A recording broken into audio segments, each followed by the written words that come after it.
고등학교 사회문제 탐구.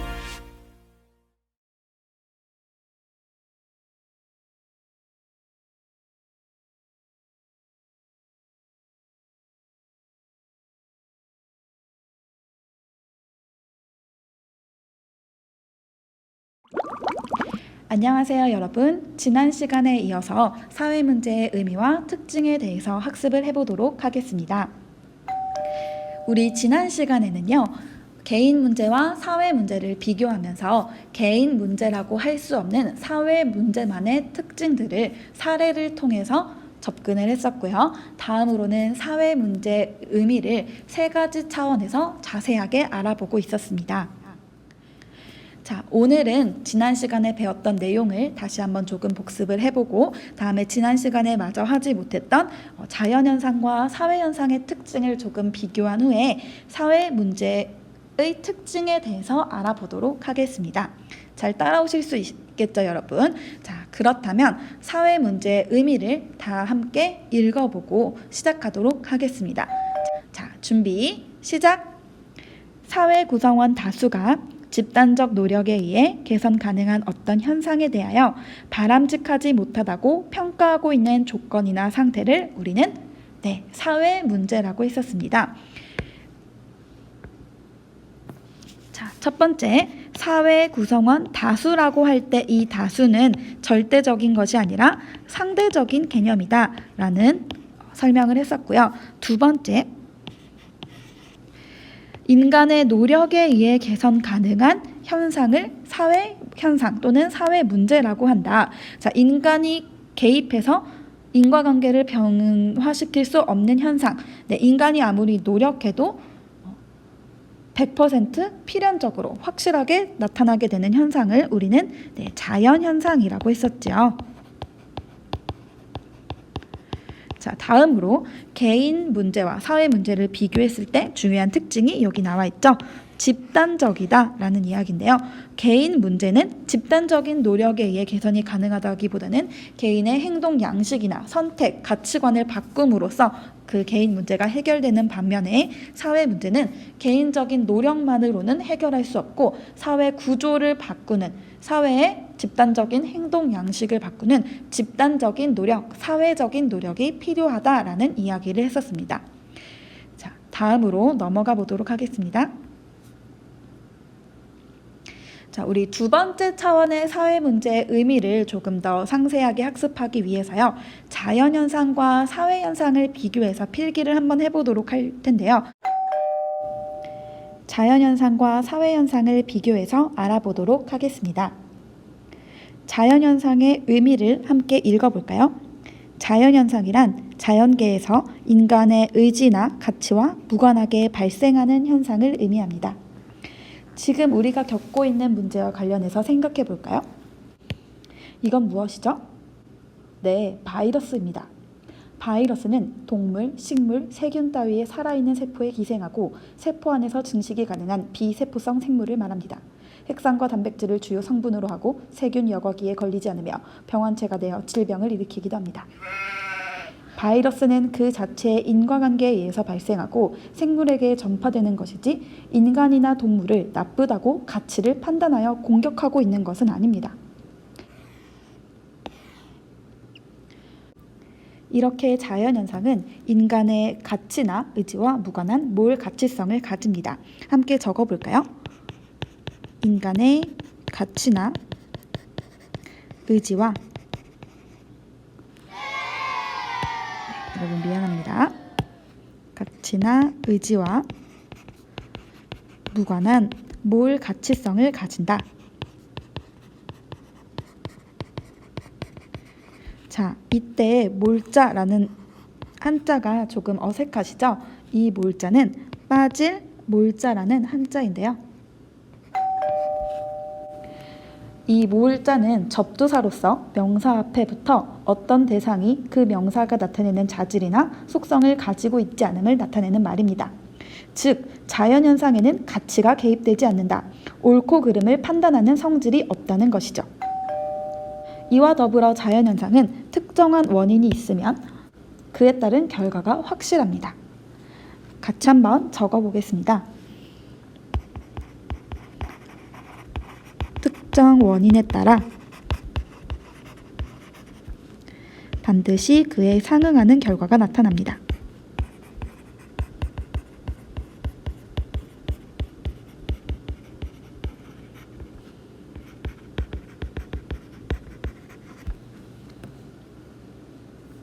바이러스의 예를 다시 한번 들어볼까요? 바이러스에 감염되어 질병을 일으키는 과정은 저도 잘 모릅니다만 바이러스가 원인이 되어 어떤 특정한 조건에서 감염 증상을 일으키는 것은 그 원인과 결과가 확실한 것이죠. 인간이 이런 일련의 과정에 대한 인과관계를 바꿀 수는 없습니다. 그러나 그 인과관계를 밝혀내고 그에 따른 대응을 하는 것이 바로 의료, 바로 사회 현상이죠.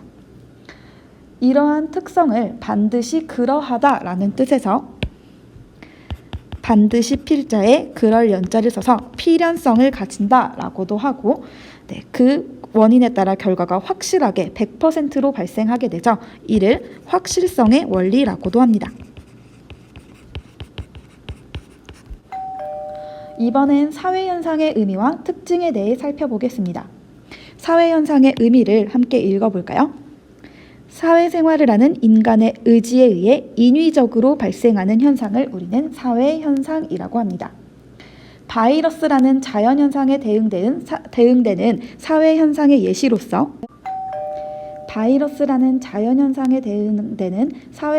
예시로서 지금 우리가 실천하고 있는 방역, 사회적인 거리두기와 같은 것들이 있습니다. 전염병이 도는 것은 국민의 생명과 경제에 부정적인 영향을 준다라는 인간의 가치 판단과 의지가 반영되어 이런 방역과 사회적 거리두기를 하는 것이겠죠. 이렇게 사회현상에는 가치가 함축되어 있습니다. 자, 적어보겠습니다. 인간의 가치 판단이나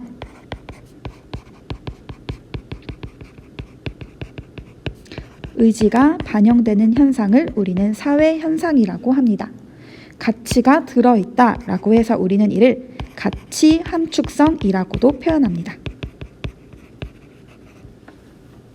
그런데 방역의 방식에도 사람마다 판단이 다릅니다.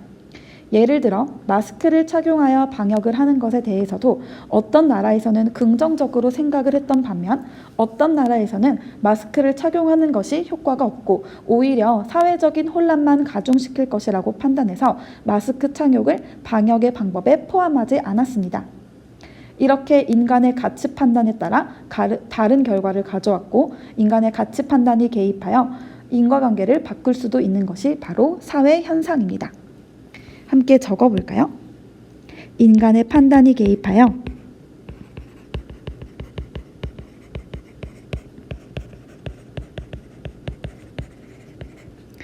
인과관계를 바꿀 수 있습니다.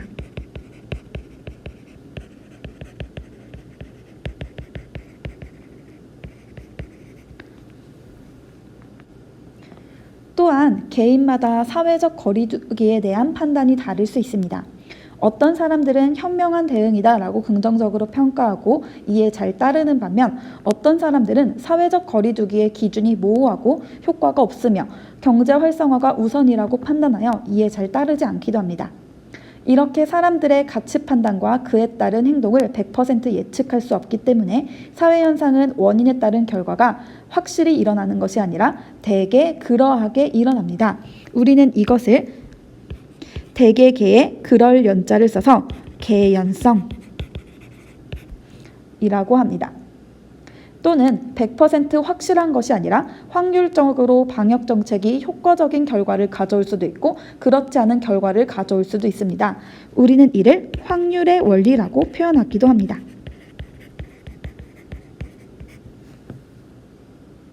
사회 문제는 사회 현상 중에서 사람들에게 부정적인 영향을 주는 것을 말합니다. 따라서 사회 문제도 인간의 가치 판단이 개입되며 자연 현상과는 달리 인간의 노력에 따라 개선되고 결과가 달라질 수 있는 현상이라는 것이 집단적 노력에 의해 개선 가능한 현상이다라는 사회 문제의 의미의 뜻이었습니다. 마지막입니다. 사회 문제는 문제라는 말에서 알 수 있듯이 바람직하지 못하다고 평가하는 상태를 말합니다. 바람직하지 못하다는 평가는 누가 내리는 걸까요? 네, 바로 인간입니다. 이렇게 사회 문제란 인간의 가치 판단이 개입되는 것입니다. 인간의 가치 판단이 개입된다는 이야기는 방금 전 사회현상과 자연현상을 비교하면서 충분히 설명했기 때문에 이번에는 이 가치 판단의 상대성 또는 역사성에 대해 이야기하겠습니다. 옳고 그름을 판단하는 가치 판단의 기준은 시대나 사회에 따라 달라질 수 있습니다. 예를 들어 한참 산업혁명이 진행 중이던 18세기 유럽에서는 대기오염을 경제발전의 척도라고 생각했던 적도 있다고 합니다. 대기가 뿌열수록 경제가 발전하고 국가가 성장하고 있다고 보았던 것이죠. 그러나 지금은 어떤가요? 21세기 한국뿐만 아니라 세계 여러 나라에서는 뿌연 대기를 바람직하지 못한 것으로 봅니다. 한 나라의 정부가 환경 정책을 제대로 펼치지 못해서 환경이 오염된다고 보고 이를 비판하는 시대에 우리는 살고 있는 것입니다. 과거에는 옳은 것이었으나 지금은 그렇지 않은 것, 그때는 맞고 지금은 틀린 것, 또는 그때는 틀리고 지금은 맞는 것은 또 무엇이 있을까요? 시간의 흐름에 따른 상대성을 더 강조할 때 우리는 이를 역사성이라고 합니다. 자, 이렇게 사회 문제의 의미를 세 부분으로 나누어 공부해 보았습니다. 이제 사회 문제의 특징을 배워보도록 하겠습니다. 사회 문제의 의미를 이해했다면 이 부분도 크게 어렵지 않을 것입니다. 비슷한 내용을 다양한 표현으로 배워본다고 생각하고 함께 공부해 봅시다. 사회 문제의 특징 중 가장 중요한 세 가지를 공부해 보도록 하겠습니다. 사회 문제의 특징 첫 번째, 객관성입니다. 두 번째, 상대성입니다. 세 번째, 역사성입니다. 사회 문제가 객관성과 상대성을 동시에 갖는다고 하니 벌써 조금 헷갈리는 친구들도 있겠죠. 설명을 잘 듣고 나면 두 용어가 어떻게 다른지 구분할 수 있을 거예요. 첫 번째, 사회 문제의 특징, 객관성에 대해 알아보겠습니다. 객관성의 의미를 한번 읽어볼까요? 객관성이란 세계나 자연 따위가 주관의 작용과 독립하여 존재한다고 생각되는 것을 말합니다.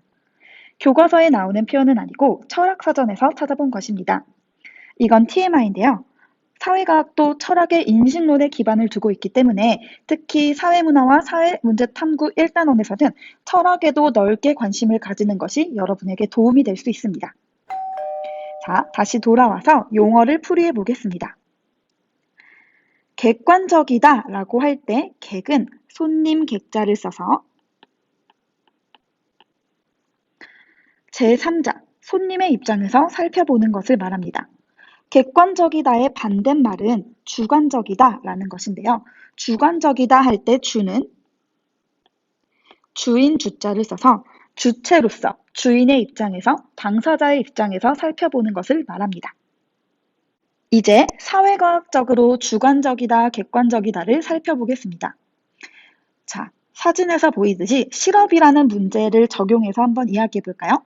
실업이라는 사회 문제를 이야기할 때 내 주변의 대다수 친구들이 다들 취업을 못했으니 실업 문제가 참 심각하구나 라고 하는 것은 객관적인가요? 주관적인가요? 네, 맞습니다. 바로 주관적인 인식입니다. 그러나 오른쪽 그림에서 보듯이 고용률이 떨어지고 전체 실업률이 증가하는 수치를 보니 요즘 실업 문제가 참 심각하구나 라고 인식하는 것은 주관적인가요? 객관적인가요? 네, 이런 수치를 활용해서 생각하는 것이 객관적일 수 있겠죠. 자, 이렇게 객관적인 숫자로 표현되는 현상이나 조건을 객관성이라고 합니다. 누가 보아도 같은 것을 볼 수 있다는 것이죠. 사회 문제는 이렇듯 제3자가 보아도 이해할 수 있는 정확한 표현이 되어야 하는 것입니다. 두 번째 사회 문제의 특성인 상대성입니다. 상대성의 사전적인 의미를 함께 읽어보겠습니다.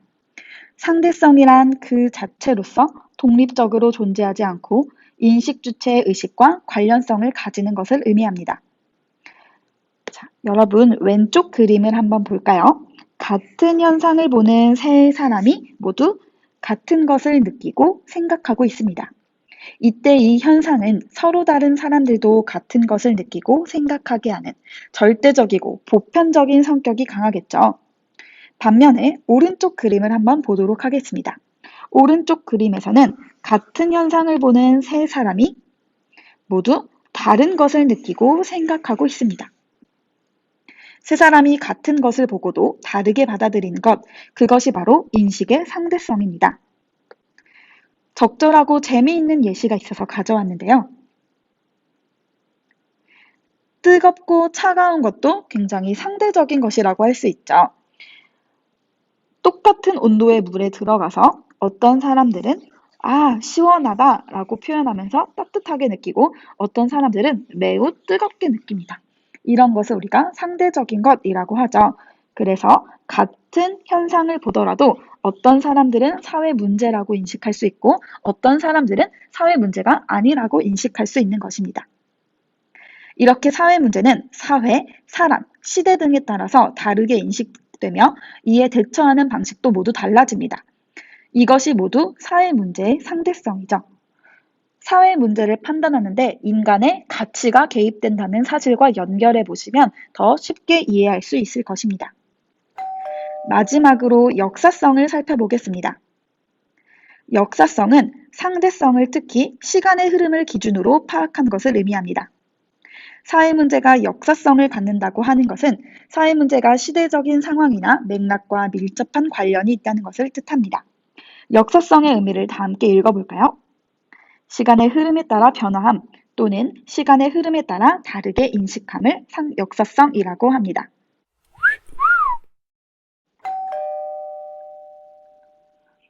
오늘은 여러분들도 쉽게 이해할 만한 이야기를 하며 오늘 수업을 마치려고 하는데요. 자, 우리 한번 생각해 볼까요? 너 참 예쁘다 라는 말을 들으면 여러분은 어떤 생각이나 기분이 드시나요? 10초간 함께 생각해 볼까요?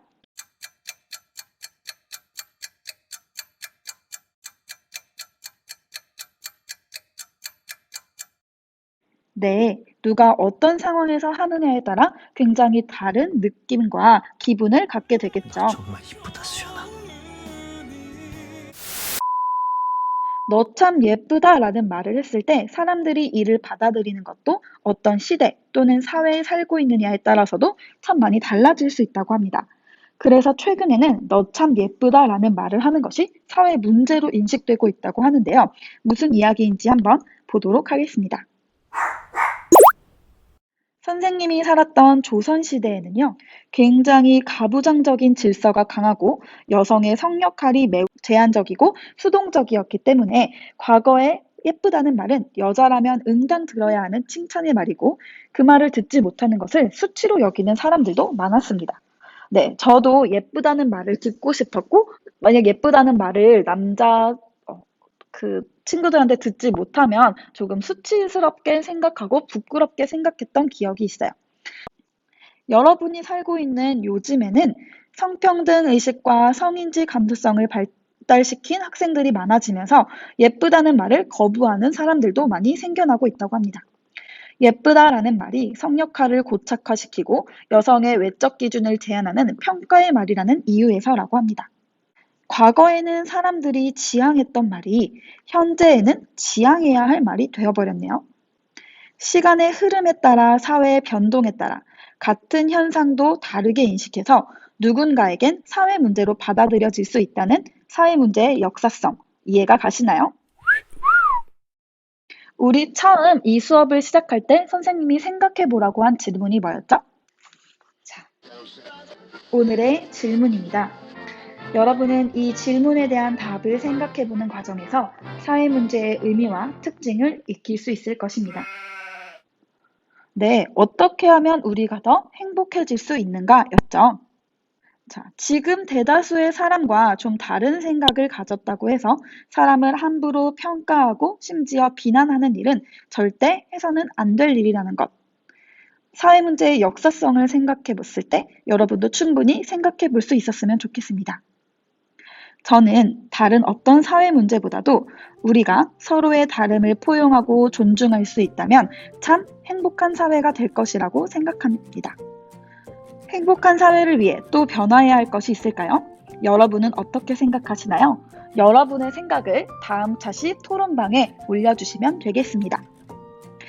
이렇게 사회 문제를 탐구한다는 것은 우리가 당면한 개인 문제에 내재되어 있는 사회 구조적인 문제를 찾아내어 객관적으로 탐구하고 해결 방안을 제시하여 우리의 삶을 더 행복하게 만드는 과정을 의미합니다. 자, 우리는 오늘 사회 문제의 의미와 특징을 살펴보았습니다. 사회 문제의 세 가지 특징인 객관성, 상대성, 역사성에 대해서도 알아보았습니다. 오늘은 여기까지 하도록 하겠습니다. 여러분 인쇄한 프린트 스스로 잘 채워주시고요. 정답은 다음 주에 선생님이 올려드리도록 하겠습니다. 유익한 수업이 되셨나요? 이 수업을 듣고 여러분이 우리 주변의 개인적인 문제들을 사회 구조적인 것과 연결해서 생각해보는 한 주가 되셨으면 좋겠습니다. 자, 그러면 오늘은 여기까지 하도록 하겠습니다. 안녕!